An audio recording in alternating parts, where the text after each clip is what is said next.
Hi friends, വിഷ്ണുശാലിനിയുടെ പുതിയ എപ്പിസോഡില് boss വിഷ്ണുവിനെ ചതിച്ചു കൊല്ലാനുള്ള പരിപാടിയാണ്. അങ്ങനെ പോലീസുകാർ കളിയാക്കി പറയുമ്പോ വിഷ്ണു പറയും, ആര് മാറിയാലും ഞാൻ മാറുന്നില്ലല്ലോ, എന്റെ നിലപാട് മാറുന്നില്ല, എനിക്ക് വിശ്വാസമുള്ളിടത്തോളം കാലം ഞാൻ ആരെയും പേടിക്കുകയില്ല. അപ്പൊ പോലീസ് പറയും, എന്തായാലും നിന്റെ ഭക്ഷണത്തിന്റെ കാര്യത്തിൽ ഒരു തീരുമാനമായല്ലോ, അത് തന്നെ ദൈവഭാഗ്യാണെന്ന് വിചാരിക്കേ. പിന്നെ ഒരു തഞ്ചത്തിലൊക്കെ നിന്ന ബോസാർ പാവ, തണ്ടലിന്റെ ബലം കാണിച്ച അയാള് പിന്നെ കാലന, അത്ര മാത്രമേ എനിക്ക് പറയാനുള്ളൂ. അപ്പൊ വിഷ്ണു പറയും, തണ്ടലിന്റെ ബലം കാണിച്ചു തുടങ്ങിയിട്ടില്ല സാറേ, അത് ഞാൻ കാണിച്ചു തുടങ്ങിയ പിന്നെ സാറ് കാലനല്ല, കാലിനെ കാത്തിരിക്കുന്നവനാ എന്നിങ്ങനെ ഓരോ സമയം പറയുമ്പോഴും വിഷ്ണുവിന്റെ സ്വരം മാറുന്നുണ്ട്. പോലീസുകാർക്ക് തന്നെ ഒന്ന് പേടിയാവുകയാണ്. ശേഷം പിന്നീട് കാണിക്കുന്നത് പിറ്റേ ദിവസം കുടുംബശ്രീ ഹോട്ടലിലാണ്. അവിടെ ശാരദാമ്മ കുടുംബശ്രീയിലെ പണിയൊക്കെ കഴിഞ്ഞ് വീട്ടിനകത്തേക്ക് പോകുമ്പോഴായിരിക്കും അങ്ങോട്ട് കുറുപ്പ് സാറ് വരുന്നത്. ഞാൻ ഇതുവഴി പോയപ്പോ ഒന്ന് കയറിയെന്നേ ഉള്ളൂ, ഗോപാലകൃഷ്ണനില്ലേ? ശാരദാമ്മ പറയും, ആരെയോ കാണാനുണ്ടെന്ന് പറഞ്ഞു പോയതാണ് സാറേ, എവിടെയാണോ എന്തോ, ഇവിടെ നിന്ന് എനിക്കും ആ പെണ്ണിനും ഒരു കൈസഹായം ചെയ്യാന്ന് പറഞ്ഞു. അത് കേൾക്കില്ല, നാട് ചുറ്റാന് ഭയങ്കര ഇഷ്ടമാണ്, കുറച്ച് പൈസ കയ്യിൽ വന്നാലേ ആരൊക്കെയോ കാണാനുണ്ടെന്ന് പറഞ്ഞങ്ങ് പോകും. ആരൊക്കെയാണെന്ന് ഗോപാലേട്ടന് മാത്രം അറിയാം. കുറുപ്പ് സാർ ഇരിക്കി. അങ്ങനെ കുറുപ്പ് സാർ അവിടെ ഇരുന്നിട്ട് ചോദിക്കും, കേസിന്റെ കാര്യമൊക്കെ എന്തായി ശാരദാമ്മേ? അനുകൂലമായൊരു വിധി നമുക്ക് ഉണ്ടാവില്ലേ? ശാരദാമ്മ പറയും, കത്തിക്കരിഞ്ഞ നിലയിലുള്ള ബോഡി മരിച്ചെന്ന് കരുതിയ പെൺകുട്ടിയുടേതല്ലെന്ന് തെളിയിച്ചു കഴിഞ്ഞാല് കേസ് നമുക്ക് അനുകൂലമായിട്ട് വരുന്ന അർജുൻ പറഞ്ഞിരിക്കുന്നത്. പിന്നെ കാർത്തിക മരിച്ചിട്ടില്ലെന്ന് കോടതിക്ക് ബോധ്യമാവാൻ വേണം. സാറോയ്ക്കും, ശാലിനി എന്താ പറയുന്നത്? ശാരദാമ്മ പറയും, പാവം, ഇതിനെല്ലാം വേണ്ടി ഓടി നടക്കുന്നത് അവളാണ്, ഊണുമില്ല ഉറക്കമില്ല, സാറ് ഇപ്പൊ അവളെ ഒന്ന് കാണണം, എന്റെ കുഞ്ഞ് കോലം കിട്ടോ. അപ്പോ കുറുപ്പ് സാറ് പറയും, മനസ്സിന് സമാധാനം ഇല്ലെങ്കിൽ അത് മുഖത്തല്ലേ കാണാ, മുഖം മനസ്സിന്റെ കണ്ണാടിയാണെന്ന് പറയുന്നത് വെറുതെയാണോ ശാരദാമ്മേ?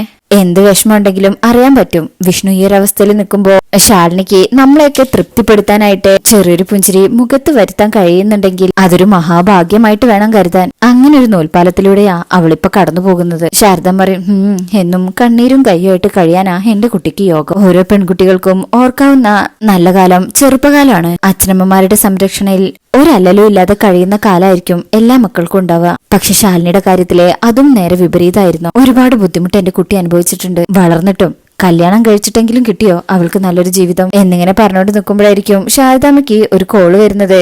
ദാ ഫോൺ അടിക്കുന്നുണ്ടല്ലോ ശാരദാമ്മേ എന്ന് പറയുമ്പോ തന്നെ ശാരദാമ്മ ആ കോള് എടുത്തു നോക്കുക. വിളിക്കുന്നത് പോലീസാണ്. പോലീസ് സ്റ്റേഷനിൽ ശാലിനിയോട് കൂറുള്ള അവിടുത്തെ SI സാറാണ്. ശാരദാമ്മയ്ക്കും, ആരാ വിളിക്കുന്നത്? ശാലിനി മേഡാണോ? ശാരദാമ്മ പറയും, അല്ല, ഞാൻ അവളുടെ അമ്മയാ. ഇത് പോലീസ് സ്റ്റേഷനാ, ഞാൻ SI നഹാസാണ്. ശാരദാമ്മ പറയും, അയ്യോ സാറേ, മോള് ഇവിടെ ഇല്ല, എന്തെങ്കിലും പറയാനുണ്ടെങ്കിൽ ഞാൻ നമ്പർ തരാം. സാറ് പറയും, അല്ല, ഞാൻ വിഷ്ണുവിനെ സംബന്ധിക്കുന്ന ഒരു കാര്യം പറയാനായിട്ടാ വിളിച്ചത്, അവൻ ഞങ്ങൾ കൊടുക്കുന്ന ഭക്ഷണമൊന്നും കഴിക്കുന്നില്ല. അപ്പൊ സാറ് പറഞ്ഞു ഒന്ന് വിളിച്ച് സംസാരിക്കാൻ. വിഷ്ണുവിനുള്ള ഭക്ഷണം ഉണ്ടാക്കി കൊണ്ടുവന്നിരുന്നെങ്കിൽ കൊടുക്കായിരുന്നു, നിങ്ങൾ കൊണ്ടുവരുമ്പോ ചിലപ്പോ കഴിച്ചേക്കും. സാധാരണ ഇങ്ങനെ ആരും അനുവദിക്കാറില്ല, ഇപ്പോ കളക്ടറിന്റെ ഹസ്ബൻഡ് ആയതുകൊണ്ടാണ് ഈ ഒരു പരിഗണന ഇവിടെ കൊടുക്കുന്നത്. ഞാനിപ്പോ ഇവിടെ എന്താ പറയേണ്ടത്? ഭക്ഷണം കൊണ്ടുവരണമെന്നോ അതോ? അപ്പോഴേക്ക് ശാരദ പറയും, കൊണ്ടുവരാൻ സാറേ, ഞാൻ കൊണ്ടുവരാൻ സാറേ. ശരി, ഞാൻ പറഞ്ഞേക്കാം എന്ന് പറഞ്ഞ് നഹാസ് സാറ് കോള് കട്ട് ചെയ്യും. അങ്ങനെ ശാരദമ്മ കുറുപ്പ് സാറോട് പറയും, സ്റ്റേഷനിൽ ഒരു പോലീസുകാരനെ വിളിച്ചത്, വിഷ്ണുമോൻ അവിടുത്തെ ഭക്ഷണമൊന്നും കഴിക്കുന്നില്ലെന്നേ എന്ന് പറഞ്ഞ ശേഷം ശാന്തേച്ചിയെ നീട്ടി വിളിക്കും. ദാ വരുന്നു എന്ന് പറഞ്ഞ് ശാന്തേച്ചി ഓടി വരും. എന്താ ശാരദാമ്മേ? ശാരദാമ്മയ്ക്കും ഊണ് റെഡിയാണല്ലോ അല്ലേ? ഇപ്പൊ ആവും ശാരദാമ്മേ. ശാരദാമ്മ പറയും, പോലീസുകാർ കൊടുക്കുന്ന ഭക്ഷണമൊന്നും വിഷ്ണുമോൻ കഴിക്കുന്നില്ല, വായിക്ക് രുചിയായിട്ടുള്ള ഭക്ഷണമൊന്നും അവര് വാങ്ങിച്ചു കൊടുക്കില്ലല്ലോ. നീ ഒരു കാര്യം ചെയ്യ്, ആ ക്യാബേജ് കൂടെ എടുത്ത് തോരൻ വെക്ക്, അപ്പോഴേക്കും ഞാൻ ഇവിടുത്തെ കാര്യങ്ങളൊക്കെ ഒതുക്കാം. ശാന്തേച്ചി പറയും, ശരി ശാരദാമ്മേ എന്ന് പറഞ്ഞിട്ട് ഊണ് റെഡിയാക്കാനായിട്ട് പോവാണ് ശാന്തേച്ചി. കുറുപ്പ് സാർ പറയും, അപ്പോ ശാരദാമ്മ മരുമകനെ ഭക്ഷണം ഉണ്ടാക്കാനുള്ള പുറപ്പാടിലാണല്ലേ? ശാരദാമ്മ പറയും, അവരങ്ങനെ വിളിച്ചു പറയുമ്പോ സാറേ. കുറുപ്പ് സാറ് പറയും, ഇനി സത്യഭാമ അറിയുമ്പോ വലിയൊരു പടയൊരുക്കം നടത്തി ഇങ്ങോട്ട് വരും. ഒരു ചായക്കടക്കാരിയുടെ ഭക്ഷണം അവരുടെ മകൻ കഴിച്ചാലേ അവരുടെ അഭിമാനം ഒന്നും ഇടിഞ്ഞു വീഴില്ലല്ലോ. അല്ല, ഇതിനു മുമ്പ് അവരിങ്ങനെ പലവട്ടം പറഞ്ഞിട്ടുണ്ടേ. ശാരദാമ്മ പറയോ, ആ സ്വഭാവം ഒന്നും അവർക്ക് ഈ ജന്മത്തിൽ മാറ്റാൻ പറ്റില്ല സാറേ. പിന്നെ അവരുടെ സ്വഭാവം നോക്കിയാ പോരല്ലോ, വിഷ്ണു നമ്മുടെ കുട്ടിയല്ലേ, അവന് വേണ്ടി ചെയ്യുന്നത് ഞാൻ എന്റെ മോൾക്ക് വേണ്ടി ചെയ്യുന്നതും തുല്യമല്ലേ? അത് അതിനും തുല്യം തന്നെയാണ് സാറേ. അപ്പോ ഗോപാലകൃഷ്ണൻ ഇത് അറിഞ്ഞാൽ? ശാരദ പറയും, ഒന്നും വരാൻ പോകുന്നില്ല, മോളുടെ താലിച്ചരടിനേക്കാളും വലുതൊന്നും അല്ലല്ലോ അഭിമാനം. കുറെ നാൾ മുമ്പ് 3 പെൺമക്കളെ കൊണ്ട് ഞാനും നടന്നിട്ടുള്ളത് സാറ് കണ്ടിട്ടുള്ളതല്ലേ? തെക്കും വടക്കൊന്നും അല്ല, 4 ദിക്കിലേക്കും ജീവിക്കാനുള്ള നെട്ടോട്ടായിരുന്നു. അന്നും ഇന്നും ശാരദയുടെ കഷ്ടപ്പാടിന് ഒരവസാനവും ഇല്ല. ആരൊക്കെ എന്തൊക്കെ കാണിച്ചാലും ഗോപാലേട്ടൻ എന്നോട് കാണിച്ച ദുഷ്ടക്കേട് അതൊന്നും ശാലിനിയോട് വിഷ്ണു കാണിച്ചിട്ടില്ല, അവന്റെ അമ്മയും കാണിച്ചിട്ടില്ല. അതുകൊണ്ട് തന്നെ ആരെതിർത്താലും ഞാൻ വിഷ്ണുവിന് ഭക്ഷണം ഉണ്ടാക്കി കൊടുക്കും സാറേ. എന്നാ പിന്നെ ഞാൻ ഇറങ്ങട്ടെ ശാരദാമ്മേ, പണി നടക്കട്ടെ എന്ന് പറഞ്ഞ് കുറുപ്പ് സാർ അവിടെ നിന്ന് ഇറങ്ങാ. ആ സമയം ശാരദാമ്മ വിചാരിക്കും വിഷ്ണുവിന് ഇഷ്ടപ്പെട്ട കറികളൊക്കെ ഉണ്ടാക്കി കൊടുക്കണം എന്ന് പറഞ്ഞുകൊണ്ട് അത് റെഡിയാക്കാനായിട്ട് പോവാണേ. ശേഷം പിന്നീട് കാണിക്കുന്നത് വിഷ്ണുവിനുള്ള ഭക്ഷണമൊക്കെ പാചകം ചെയ്തതിനു ശേഷം അത് പാക്ക് ചെയ്ത് ശാരദാമ്മ പോലീസ് സ്റ്റേഷനിലേക്ക് വരികയാണ്. ആരാ എന്ന് നോക്കുമ്പോ ശാരദാമ്മ പറയും വിഷ്ണുവിനെ കാണാനായിട്ട്. അത് ആ പോലീസുകാരന് മനസ്സിലായിട്ടില്ല. ഇതെന്താ പാർക്കോ മറ്റാണോ നിങ്ങക്ക് തോന്നുമ്പോ ഒന്ന് കാണാന് അനുമതി വാങ്ങിച്ചോ എന്നിങ്ങനെ ചോദിക്കുമ്പോ ശാരദാമ്മ പറയും അല്ല സാറേ ഇവിടുന്ന് വിളിച്ചിട്ട്. അങ്ങനെ പറയുമ്പോൾ തന്നെ എന്താടോ എന്ന് വെച്ച് ബോസ് അങ്ങോട്ട് വരും. എന്താടോ എന്ന് വെച്ച് വരും. അപ്പൊ അയാൾ പറയും വിഷ്ണുവിനെ കാണണമെന്ന് പറഞ്ഞു വന്നിരിക്കാണ് സാറേ. അതിലെ ബോസ് പറയും ആരാ ഇത്, കളക്ടർ മാഡത്തിന്റെ അമ്മയോ എന്ന് പറഞ്ഞ് പരിഹസിക്കുന്ന രീതിയിൽ സംസാരിക്കണേ. എന്നിട്ട് കോൺസ്റ്റബിളിന്റെ അടുത്ത് വയ്ക്കും ഇത് കളക്ടർ മാഡത്തിന്റെ അമ്മയാ, താൻ എന്തെങ്കിലും അപമര്യാദയായിട്ട് പെരുമാറിയോ? ഇല്ല സാർ.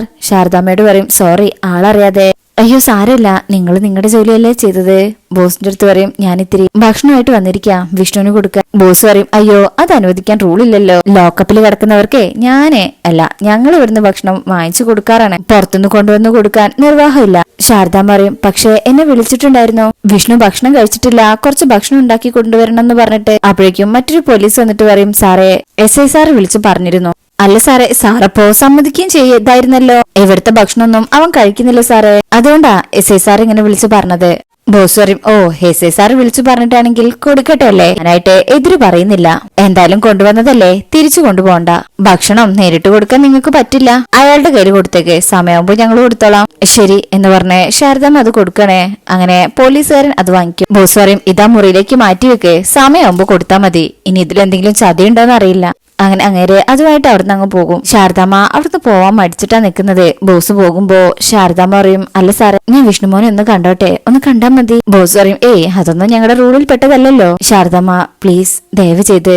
അപ്പോ ബോസ് പറയും കളക്ടറുടെ അമ്മയാണെന്നുള്ള പരിഗണന അത് വെച്ച് സമ്മതിക്കാവുന്നതാണ്, എങ്കിൽ വലിയ ഉപകാരം സാറേ. ബോസ് പറയും ഇനിയിപ്പോ നിങ്ങൾ കാണണമെന്ന് പറഞ്ഞിട്ട് ഞാനായിട്ട് അത് തടസ്സപ്പെടുത്തിയാൽ കളക്ടർ അറിഞ്ഞാൽ പിന്നെ അതിന്റെ പേരില് ഇനിയൊരു പരിഭവം ഉണ്ടാവേണ്ട കാര്യമില്ലല്ലോ, അതുകൊണ്ട് മാത്രം ഞാൻ സമ്മതിക്കാം, പോയി കണ്ടോ. ശാരദാമ്മയ്ക്ക് സമാധാനവും സന്തോഷവും. ശരി സാറേ എന്ന് പറഞ്ഞ് അവിടുന്ന് പോവും. ചെല്ല് താൻ കാണിച്ചു കൊടുക്ക് എന്ന് പറഞ്ഞ് ആ കോൺസ്റ്റബിളിനെയും പറഞ്ഞയക്കും. ശേഷം അവിടെ നിന്ന് ബോസ് എന്തൊക്കെയോ മനസ്സിൽ കണക്ക് കൂട്ടുന്നുണ്ട്. അങ്ങനെ ശാരദാമ്മ ചെല്ലുമ്പോ വിഷ്ണു ഉണ്ടാവും സെല്ലില് നിലത്തിങ്ങനെ കണ്ണടച്ചിരിക്കുന്നത്, ആകെ വിഷമത്തിലായിരിക്കുന്നത്. ശാരദാമ്മയ്ക്ക് ആ ഇരുത്തം കണ്ടിട്ട് തന്നെ സങ്കടാവാണ്. മോനെ എന്നിങ്ങനെ സ്നേഹത്തോടെ വിളിക്കുമ്പോ പെറ്റമ്മയോട് പോലും തോന്നാത്ത ആ ഒരു സ്നേഹവും വാത്സല്യവും ഒക്കെ വിഷ്ണുവിനും തോന്നാണ്. അവിടുന്ന് എഴുന്നേറ്റ് ശാരദാമ്മയുടെ അടുത്തേക്ക് വന്ന് നിൽക്കാണ്. ആ സെല്ലിന്റെ അടുത്തേക്ക് വന്ന് നിൽക്കും. ശാരദാമ്മ പറയും സങ്കടപ്പെടരുതെന്ന് ഞാൻ എങ്ങനെയാ നിന്നോട് പറയാ, സുഖാണോന്ന് പോലും ചോദിക്കാൻ പറ്റാത്ത അവസ്ഥയാ, കണ്ടിട്ട് എനിക്ക് സഹിക്കുന്നില്ല മോനെ, ആ ഇരിപ്പും എല്ലാം നഷ്ടപ്പെട്ട പോലെയുള്ള മോന്റെ ആ നിൽപ്പും എനിക്ക് സഹിക്കുന്നില്ല, പിന്നെങ്ങനെ ശാലിനി സഹിക്കും, നെഞ്ചു തകർന്നവള് മരിച്ചു പോകും എന്നിങ്ങനെ കരഞ്ഞുകൊണ്ടാണ് ശാരദാമ്മ പറയുന്നത്. വിഷ്ണു പറയും പാവം എന്റെ നിരപരാധിത്വം തെളിയിക്കാനുള്ള നെട്ടോട്ടത്തിലാണ്, ഒരു റെസ്റ്റും ഇല്ല, പാവം ജോലിക്കാര്യം പോലും അവള് ശ്രദ്ധിക്കുന്നുണ്ടാവില്ല. ശാരദാമ്മ പറയും ഈ ഭൂമിയിലെ അവൾക്ക് ഏറ്റവും വിലപ്പെട്ട ഒരേ ഒരാള് അത് നീയാണ് മോനെ, അവളുടെ ശ്വാസവും നിശ്വാസവും ജീവനും എല്ലാം ഇതിനകത്ത് കിടക്കുമ്പോ പുറത്ത് അവൾക്ക് എങ്ങനെയാ സ്വസ്ഥമായിട്ട് നിൽക്കാൻ പറ്റുക, അവൾ ഓടട്ടെ, അവൾക്ക് ചെയ്യാൻ പറ്റുന്നതൊക്കെ അവള് ചെയ്യട്ടെ, സത്യം നമുക്ക് തെളിയിക്കണ്ടേ വിഷ്ണു, പിന്നെ എന്നും നിങ്ങളിങ്ങനെ അകന്നു കഴിയേണ്ടവരല്ലല്ലോ, ഒന്നിക്കും കേസും ബഹളവും ഒക്കെ കഴിയട്ടെ, നിങ്ങളുടേതായിട്ടുള്ള ഒരു ജീവിതത്തിലേക്ക് നിങ്ങൾ കടക്കും, ഈ പ്രശ്നങ്ങളൊക്കെ ഒന്ന് ഒഴിയട്ടെ.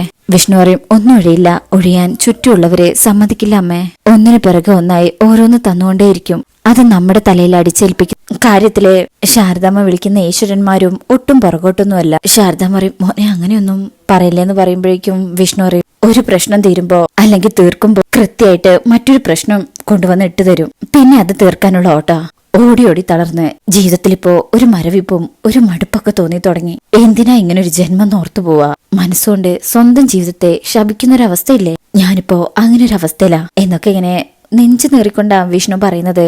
ശാരദാമ്മയ്ക്കും ഇത് കേൾക്കുമ്പോ വല്ലാത്ത സങ്കടാവും. മോനെ മനസ്സും ശരീരവും ഒരുപോലെ തളർന്ന പിടിച്ചു നിൽക്കാനുള്ള കെൽപ്പുണ്ടാവില്ല, ഇപ്പൊ മോൻ ആവശ്യം എല്ലാം തരണം ചെയ്യാനുള്ള ശക്തിയാ, പരീക്ഷണങ്ങള് പലതും ഉണ്ടാകും, എന്നാ സർവേശ്വരനെ മറന്ന് ഒന്നും ചെയ്യരുത്, ഒരു വാക്കുപോലും എതിര് പറയുകയും ചെയ്യരുത്, ഈ കഷ്ടപ്പാടും ദുരിതവും ഒക്കെ തരുന്നത് പോലെ തന്നെ നിങ്ങൾക്കൊരു നല്ല കാലം ഈശ്വരൻ തരും, ഒന്നും കാണാതെ സർവേശ്വരൻ നമ്മളെ ഇങ്ങനെ ഇട്ട് കഷ്ടപ്പെടുത്തില്ലല്ലോ. അതേൽക്കുന്ന വിഷ്ണു അറിയും നല്ല കാലം, അങ്ങനെയൊന്ന് നോക്കി നിൽക്കുന്ന പണിയൊക്കെ വിഷ്ണു നിർത്തി, നോക്കിയിരുന്നിട്ട് കിട്ടുന്നത് മുഴുവൻ പണിയാ, നല്ല എട്ടിന്റെ പണി. ഇനിയെല്ലാം ശരിയാകുന്നു പറയുന്ന വിഷ്ണുവിനെയല്ല, ഇനിയെല്ലാം ശരിയാക്കുന്നു ഉറച്ച മനസ്സോടെ പറയുന്ന വിഷ്ണുവിനെയാ ശാരദാമ്മ ഇനി കാണാൻ പോകുന്നത്.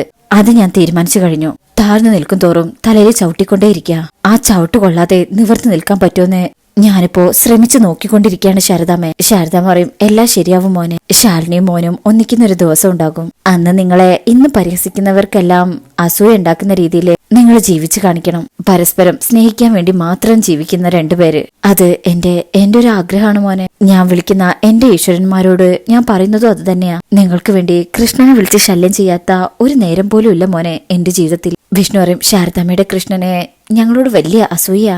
ഈ പ്രണയത്തിന്റെ കാര്യത്തില് ഭഗവാനെ മറികടക്കാന് ആർക്കും സാധിക്കില്ലല്ലോ. ശാലിനിയോട് എനിക്കുള്ള ഇഷ്ടവും പ്രണയത്തിന്റെ ആഴവും അളക്കാൻ ഭഗവാന് പോലും കഴിഞ്ഞിട്ടുണ്ടാവില്ല. അതിന്റെ ഒരു കർവ് മൂപ്പർക്കുണ്ടാകും. ശാരദാമ്മ പറയും, അങ്ങനെയല്ല മോനെ. വിഷ്ണു വേദനയോട് കൂടി പറയണേ, അങ്ങനെ ആയിരിക്കും. അതുകൊണ്ടായിരിക്കും ഞങ്ങളെങ്ങനെ രണ്ടാക്കി കണ്ട് ആനന്ദിക്കുന്നുണ്ടാവുക.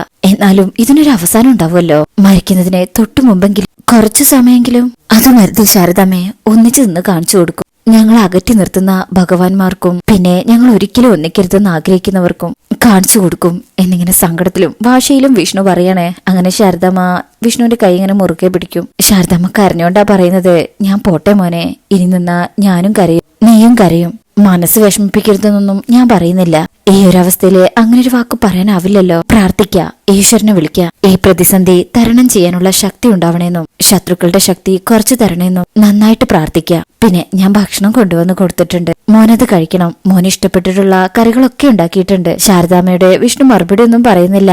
ശാരദാമ്മയ്ക്ക് അറിയാൻ കഴിക്കുന്നേ. എന്നാ പിന്നെ ഞാൻ വരട്ടെ എന്നിങ്ങനെ കൈപ്പിടിച്ച് പറയണേ. വിഷ്ണു ഇങ്ങനെ കരയുന്നുണ്ട്. അപ്പോഴേക്കും കൊള്ളാലോ എന്ന് പറഞ്ഞ് ബോസ് അങ്ങോട്ട് വരിക. എന്താണേ രണ്ടുപേരും കൂടെ 2.5 മണിക്കൂറുള്ള സിനിമ കഥ പറയണമെന്ന് തോന്നുന്നു. കണ്ടിട്ട് കണ്ണീർ കഥയാണെന്ന് തോന്നുന്നല്ലോ ശാരദാമ്മേ. എന്താ നിർത്തിയത്?